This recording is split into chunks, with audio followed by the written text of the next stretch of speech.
ఒకప్పుడు రవి అనే 4 ఏళ్ల చిన్న బాబు ఉండేవాడు.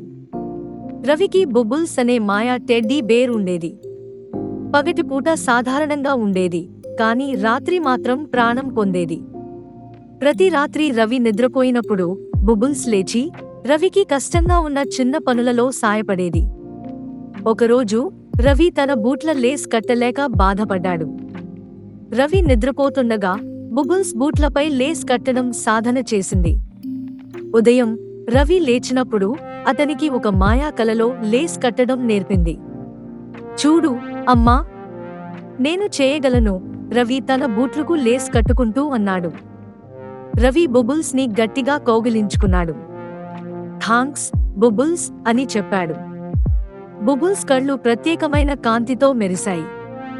ఇలా రవి కొత్త విషయాలు నేర్చుకునేటప్పుడు బుబుల్స్ ఎప్పుడూ మాయా సహాయం చేసేది.